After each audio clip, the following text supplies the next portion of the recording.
Terlalu jauh, Pak. Pak, bawa lagi, Pak. Dua tangga, Pak. Iya benar, Pak. Dipegang aja, Pak. Ya, Pak. Kehalangan upaya, Pak. Yuk. Kenapa badan doang? Dengak. Pak, dengak, Pak.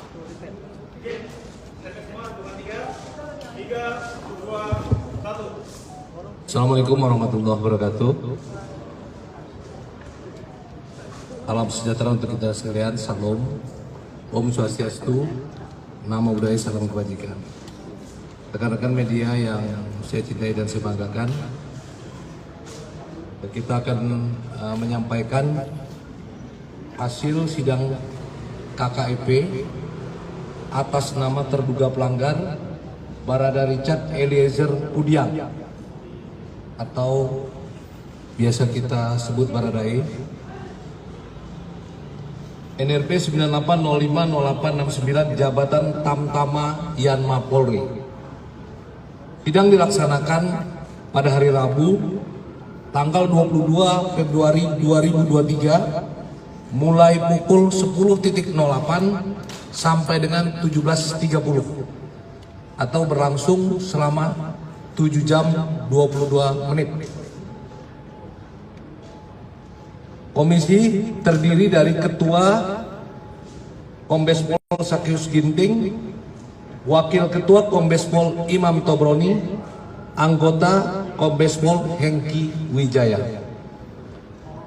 Penuntut Kombes Pol Daniel Widya Mukaram dan Ibda Haidar. Pendamping AKBP Retno Dwi Rahmawati, 2 Brigadir Hoirul Zadi Takwa. Saksi-saksi sebanyak 8 orang. Saksi yang hadir dalam sidang KKEP antara lain AKP DC, Ibda AM dan Ibda S.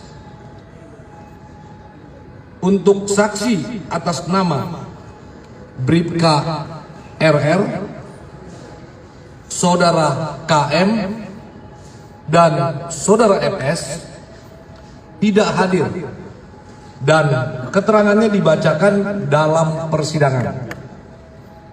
Hal ini karena terkait wujud perbuatannya sudah dibuktikan dalam persidangan pidana di Pengadilan Jakarta Selatan. Sedangkan untuk saksi atas nama Kombes Pol MP dan Ibtu JA tidak hadir dan keterangannya dibacakan. 2 orang tersebut karena sakit.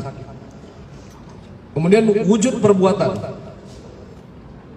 Terduga pelanggar telah melakukan penembakan terhadap Brigadir Nopriansah Yosua Huta Barat di Komplek Polri Duren 3 nomor 46 Jakarta Selatan serta menggunakan senjata api dinas Polri jenis pistol merek Glock nomor Senpi MPF 851 tidak sesuai dengan ketentuan.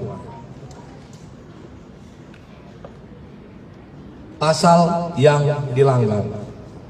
Pasal 13 ayat 1 PP nomor 1 tahun 2003 tentang pemberhentian anggota Polri junto pasal 5 ayat 1 huruf O dan atau pasal 6 ayat 2 huruf B dan atau pasal 8 huruf B dan huruf C dan atau pasal 10 ayat 1 huruf F dan atau pasal 10 ayat 1 huruf A angka 5 Perpol nomor 7 tahun 2022 tentang kode etik profesi dan Komisi Kode Etik Polri. Pertimbangan hukum dalam pengambilan putusan sidang KKEP. 1. Terduga pelanggar belum pernah dihukum karena melakukan pelanggaran baik disiplin, kode etik maupun pidana. 2. Terduga pelanggar mengakui kesalahan dan menyesali perbuatan. 3. Terduga pelanggar telah menjadi justice kolaborator atau saksi pelaku yang bekerja sama, di mana pelaku yang lainnya dalam persidangan pidana di Pengadilan Negeri Jakarta Selatan berusaha mengaburkan fakta yang sebenarnya dengan berbagai cara merusak, menghilangkan barang bukti, dan memanfaatkan pengaruh kekuasaan. Tetapi justru kejujuran terduga pelanggar dengan berbagai risiko telah turut mengungkap fakta yang sebenarnya terjadi. 4. Terduga pelanggar bersikap sopan dan bekerja sama dengan baik selama di persidangan sehingga sidang berjalan lancar dan terbuka. 5.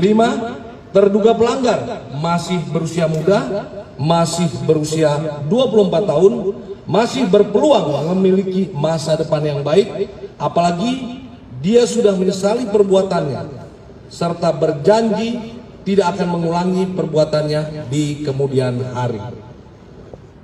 6. Adanya permintaan maaf dari terduga pelanggar kepada keluarga Brigadir Joshua, di mana saat persidangan pidana di Pengadilan Negeri Jakarta Selatan, terduga pelanggar telah mendatangi pihak keluarga Brigadir Joshua bersimpuh dan meminta maaf atas perbuatan yang terpaksa, sehingga keluarga Brigadir Joshua memberikan maaf. 7. Semua tindakan yang dilakukan terduga pelanggar dalam keadaan terpaksa dan karena tidak berani menolak perintah atasan. 8. Terduga pelanggar yang berpangkat barada atau tamtama Polri tidak berani menolak perintah menembak Brigadir Joshua dan saudara FS karena selain selaku atasan, jenjang kepangkatan saudara FS dengan terduga pelanggar sangat jauh. 9. Dengan bantuan terduga pelanggar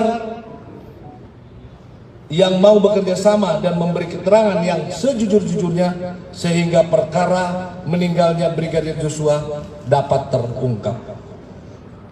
Sesuai pasal 12 ayat 1 huruf A PP Republik Indonesia nomor 1 tahun 2003, maka komisi selaku pejabat yang berwenang memberikan pertimbangan selanjutnya berpendapat bahwa terduga pelanggar masih dapat dipertahankan untuk tetap berada dalam dinas Polri.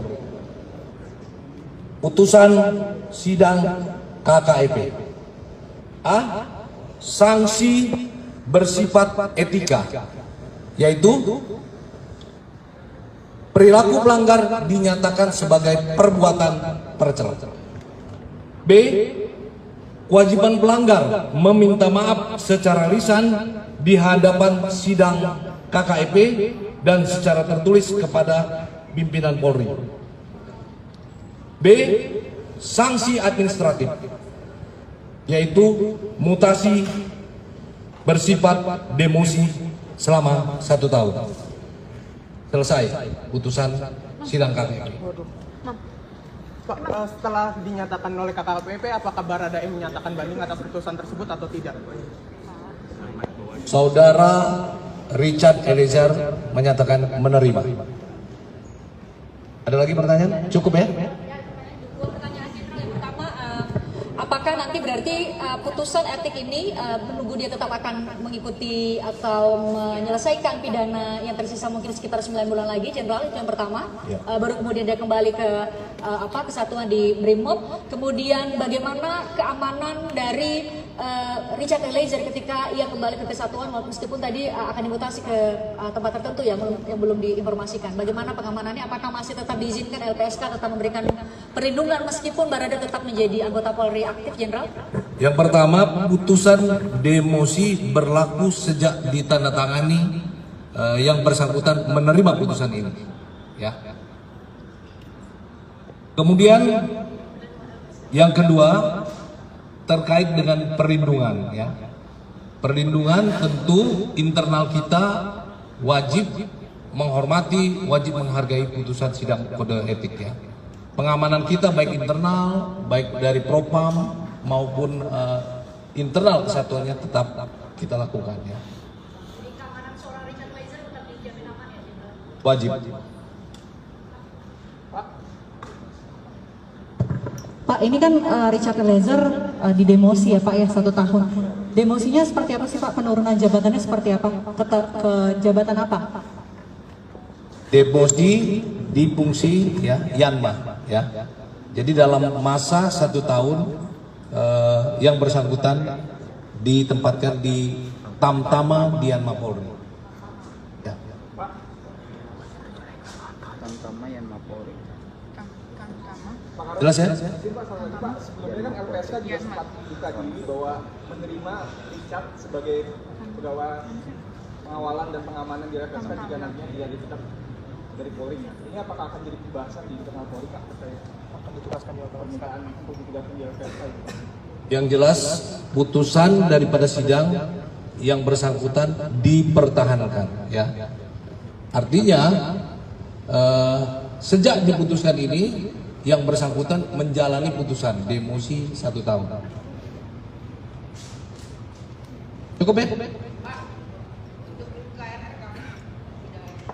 Nanti segera kita sampaikan ya. Kita kan masih menunggu sidang banding. Ya. Banding siapa Pak? Jadi kita masih menunggu sidang banding, nanti tunggu putusan inkrah ya.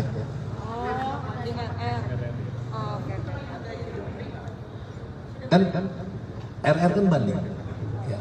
Tentu akan ada sidang lagi nanti. Artinya pidana. Ya, kita nunggu itu. Artinya tunggu si RR kan? Ya. Sampai inkrah. Kalau saudara Richard kan sudah inkrah. Cukup ya teman-teman. Kasihan teman-teman udah nunggu 7 jam. Ya, terima kasih atas perhatiannya. Mohon maaf nunggu lama 7 jam lebih. Kita akhiri. Wassalamualaikum warahmatullahi wabarakatuh.